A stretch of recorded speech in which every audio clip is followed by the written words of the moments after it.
Sa e vështire është, doktor, të mbash mbi supet përgjegjësinë e jetës të njeriu, edhe veçanërisht kur është emergjencia? Ka shumë përgjegjësi. Shumë përgjegjësi, me thënë drejtën, sikur edhe me këto vite punë që i kam unë, asnjëherë nuk bëhet më lehtë. Për herë është përgjegjësi. Se siç thash edhe herë, duhet me kenë për herë i fokusuar. Si që janë ndërhymjet e thjeshta, si këto ndërhymjet e vështira. Është një barë që kushdo që i zgjell mjekësinë duhet me majt mi vete, edhe me bën më të mirën tonë që me i shërby pacientave që të besojnë me jetën e vet. Edhe rezultatet janë një satisfaksion e jashtëzakonshëm. Më shpjego edhe një herë, kështu në mënyrë njerëzore, në bisedën e parë ju keni shprehur këtu se pacientët që ju besojnë juve jetën, ju e trajtoni atë si pjesëtar të familjes. Mua më ka bërë shumë përshtypje dhe e tash e tutje do të vi të jem pacienti juaj, edhe jam shumë vonë, seriozisht, jam shumë vonë. Siç thash edhe herë, unë mjekësinë me djeni apo jo, e kam trashëguar prej babës tem, që është mjek, e kam pa tamam mjekësinë si që ishte në ato kohë të vështira. Pra unë isha laj vogël, po i majmen që vishin me marë babën orare pa orare, tonë shtëpia u qote për herë prej se, ato ishin ato shtëpiat e vogla që kishim në Shqipëri, asnjëherë nuk u ankote, në 2, 3, 4 natës u do të me shku të shtëpia, njerëzit se ishin bashkë fshatarë, se na jena rritë në Velipoj, Velipoja fshat turistik, po fshat është. Njerëzit ishin të varfër, nga i herë s'kishin mundësi as me ble ilaçet e tyne, shumë herë edhe ja ku dhon ilaçet edhe pa lek, pra mjekësia është në radhë parë është një profesion human.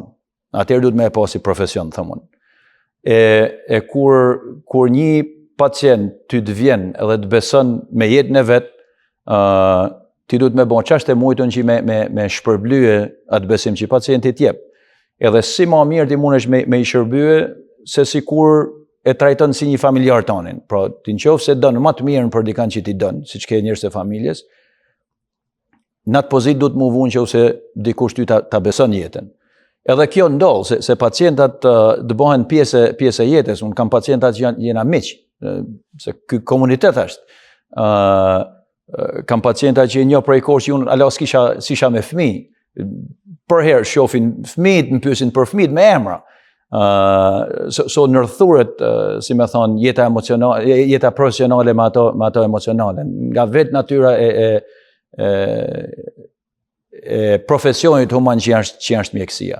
Në jetë vlerësohet shumë kur shkon profesioni me breza në familje.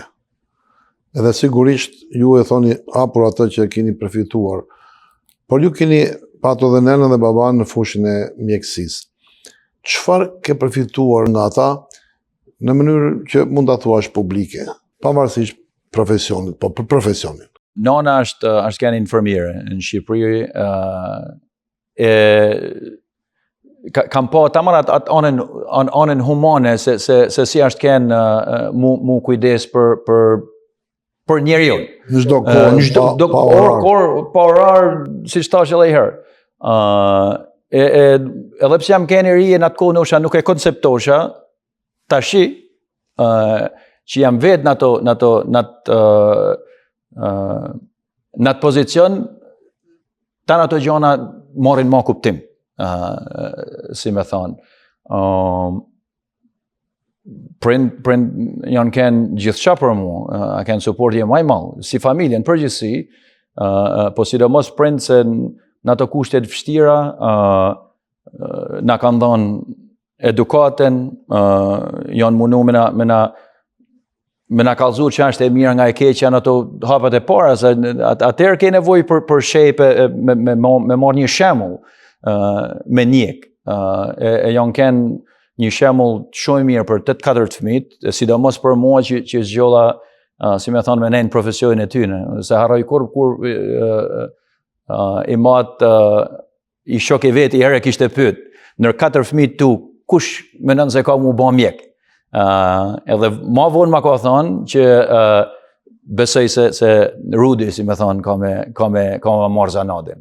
E ashtu nolli. Tash nuk e di am ka infektu vetëm ai, por unë adhuroj profesionin tem, me thonë drejten, edhe nuk e shoh vetin sikur të kisha bënë gjë më mirë se ky profesion që jam. Po ju keni marrë gjithçka nga prindit. Po ju çfarë bëni për ata? Prind jetojnë me mu. Jetojnë me ju e prindet? Po, prind jetojnë bashkë. Edhe unë nuk e kam pas fatin, si me thonë, me njoft gjysh as gjyshe nga ona e babë, se kanë vdek 3. Po jam me fat që e shoh e fëmija mi po rriten me atë gjyshe që kanë, që janë të mrekullueshme me herë, po edhe me dashurinë pa kushte që ata u japin fëmijët mi. Edhe i lajstojnë kajfi, s'diskutohet, por është i diçka që tash e një mungesën kur jam keni vogël që si se kam pas atë shans. Ata faleminderit Zotit janë me shnet mirë, nuk kanë nevojë, si me thonë, për asnjë gjë, po është një bekim me i pas për çdo ditë, edhe pse jena shumë zonë me punë, mjafton edhe ato pak minuta me i kalu në mënyrë sa më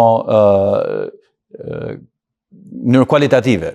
Për këtë që thatë për prindërit, unë të falenderoj shumë. Unë nuk e di nga këtë fakt, se kjo është punë personale juaja, edhe të falenderoj shumë dhe mendoj se juve pavarësisht se keni arritur gjithë këto grada shkencore, mendoj që akoma do t'jeni në tërë jetën sa i ke prindët, do t'jesh gjithmonë në shkollën, në traditën e tyre, dhe ndoshta edhe ato shprehje që ke thënë në emisionin e parë, edhe sot si shprehje që për pacientët është jashtëzakonisht një sukses i garantuar kur ti mendon në formë të tillë. Sepse prezenca me prindrit në kohën e sotme nuk është gjithmonë në mendime si e televizuar ose si e suksesshme, por praktika është e shëndetshme, dhe të falenderoj shumë. Faleminderit ju. Ka shumë prindër, shumë familje të tjerë që jetojnë me dashuri e harmoni, po ka edhe të tjerë që ju mungon ajo e prindërve. Edhe shembulli juaj të merret edhe në konsiderat. Faleminderit. Me eksperiencën që keni juve, a ka patur në ngjarje në diçka gjatë punës tuaj që ka ndryshuar atë rrjedhën e jetës?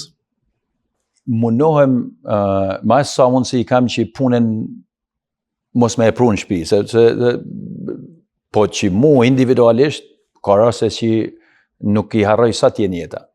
Raste të vështira, raste emocionale,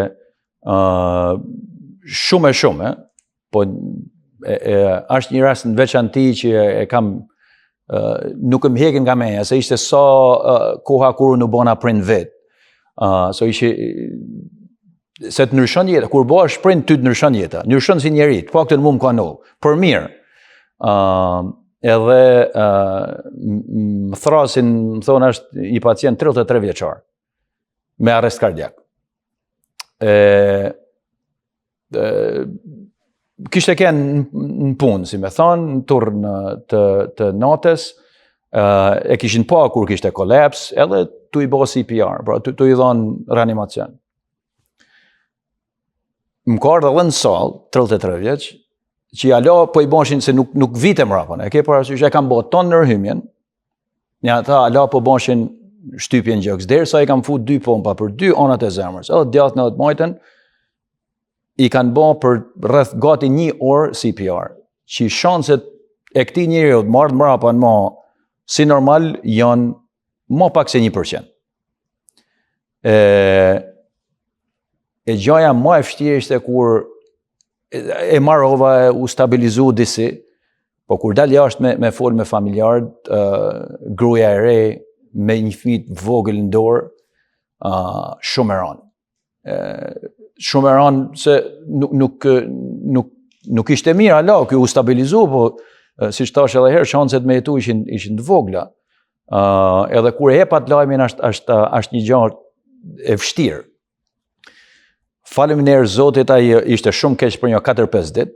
nuk dishim apo jeton hala, por filloi mu ba mirë, edhe fakti që ishte i ri, në kohë kishte ardhë, mu më shqetësot e ma shumë ana nervore, a thu kam ardhë, se mirë se po i pështon zemra, se në përgjithësi, po apo vjen me nga ana neurale, si me thonë, nga menja.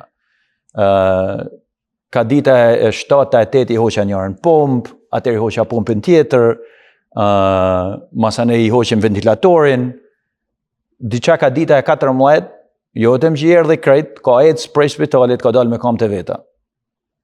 Edhe sot e kësaj ditet është pacienti jemi, si me thonë, është diqa që tamam mrekullie, e ka fali malli Zot, por diqa e jashtëzakonshme. Se shumë, ka pas raste tilla që i kam bërë edhe si të thash, vinë vonë, u pështon zemra, po i hekum intubacionin e nuk vinë kur ka ona nervore, janë veç të bo. Në këto raste, doktor, ky fakt, ky rast që personit i ndodhi, a është edhe në të ardhmen si rrezik apo kalon një remi? Jo, ky kalon, se në përgjithësi infarktet janë të momentit, si me thonë. E atëherë është një rrjelloj që kur e ban infarktin, shkon në aritmi, zemra dobësohet, edhe ti vetëm shkon, si me thonë, spiral down. Është një seri eventër që i bën shumë i smur. Po këto raste tjera janë raste që të bojnë me konsideru jetën komplet një perspektiv tjetër. Edhe si njeri edhe si mjek, me vlerësu jetën, me vlerësu familjen, me vlerësu çdo ditë që jetën, se me të vërtet nuk i dihet asnjëherë, ai ishte më i ri se unë. Të falenderoj shumë për kontributin që ke dhënë edhe për kënaqësinë që ke patur, sepse ajo është kënaqësi kur shpëton një jetë njeriu. Për bën një gjë të vogël edhe kënaqesh, jo për jetën e njeriu. Por ju jeni në marrëdhënie të përditshme dhe pacientët ju besojnë shëndetin tuaj, jetën tuaj ja besojnë. Si konsiderohet kjo në vite që keni pacientët gjithmonë, pra kemi rastin e zotërisë që ty që e ke pacient e do të vazhdosh ta kesh. Si janë marrëdhëniet, si mund ta mbash të marrëdhëniet i kesh shëndetshme për shumë gjatë, për vite? Tash pacientat në kohët e sotme në përgjithësi janë shumë të mirë informuar. Se kanë internetin, kanë kur të vjen me të pa pacienti për herë të parë, sidomos në këto zona që na praktikojmë, jo ka inxhinierët, janë shumë të mirë informuar, ka herë të vinë edhe gati me mos besim në takimin e parë. Por siç e thash janë aq të sjut, so të shohin në sy edhe sikur të blejnë, ta shohin sinqeritetin. Se unë kur e shoj pacient nuk më sheh kur në kompjuter, tu i bë pyetje dhe nuk e shoh në sy. Unë e shoh pacientin në sy, i përgjigjem çdo pyetje që ata vinë, nga herë vinë nga 20-30 pyetje. Nuk i baj munie se pyetje që po pyesin mund të jenë jo relevante, edhe ja u jap me një konfidencë e njoh fushën teme, edhe në mënyrë sa më profesionale që ata të jenë të binun se përgjigjet që po jap janë të bazuar shpeshherë edhe në studime, ja u shpalose, si me thonë. Atëherë ky besimi te pacientat vjen e shtohet. Ai është impakti i parë, komunikimi me ta, unë çdo ditë në fund të ditës që gjysmë e kohës e kaloj në një prej 3 ofise, e pjesën tjetër baj procedura, jam në sallë.